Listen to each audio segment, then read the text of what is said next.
Hi everyone, welcome back to another Cambridge IGCSE Biology video. In this lesson, we'll go through topic 1.1, which is essentially the characteristics of living organisms.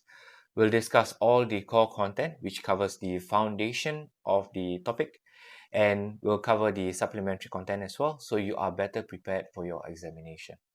Keep in mind, this is the updated syllabus from 2026 to 2028. Before we begin, let's go through the learning objectives. We'll go through the 7 key things that all living organisms do. We'll cover movement, essentially as an action that causes a change of place or position. We'll go through respiration, which is a breakdown of nutrients in order for you to have energy for metabolism. We'll go through sensitivity, which is the ability to detect and respond to internal and external stimuli. We'll also cover growth, which is essentially the permanent increase in size and dry mass. Next on the agenda will be reproduction, which is producing more organisms of the same kind. We'll also cover excretion, which is the removal of waste products. Last but not least, we'll cover nutrition, which is essential for all living organisms to grow and reproduce. Before we move on to the 7 key things, let's have a short introduction. Living organisms share fundamental features that allows it to survive, grow, and reproduce. Biologists study these characteristics in order to understand life as a whole better. The purpose of classification can be summarized into 3 reasons, which is to identify and group organisms according to their features, to trace evolutionary relationships to see the organisms that came before it, last but not least, but to also predict characteristics based on the animal groupings. As mentioned earlier, there are 7 key things that all living organisms do, and it can be summarized by the acronym Mrs. Grant. As detailed earlier, these are movement, respiration, sensitivity, growth, reproduction, excretion, and last but not least, nutrition. First on the agenda is movement, and this can be defined as an action by an organism or part of it causing a change of position or place. Examples of these include a sunflower turning towards the sunlight or a cheetah chasing after its prey. Next will be respiration, essentially the chemical reaction in cells that breaks down nutrients in order to release energy for metabolism. Examples of these include humans converting glucose into ATP or yeast, which is a type of fungi fermenting sugar.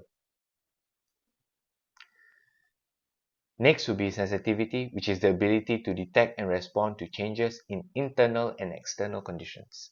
Examples of these would be plants moving towards the sunlight or flies flying away from threat. Next on the agenda is growth, which is a permanent increase in size and dry mass, which involves processes like cell division.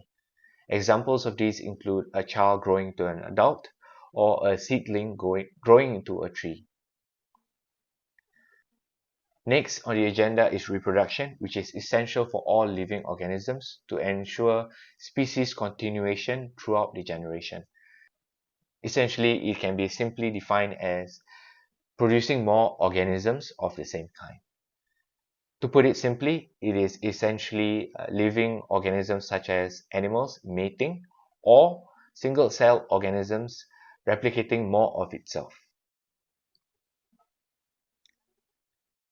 Next on the agenda is excretion, which is the removal of harmful metabolic waste such as carbon dioxide and urea. Examples would include excretion of undigested food by animals. Last but not least is nutrition, which is essential in taking in materials and needed for energy growth and development. Examples would be plants making glucose through photosynthesis, which classifies them as autotrophs, or humans seeking food, which makes us heterotrophs.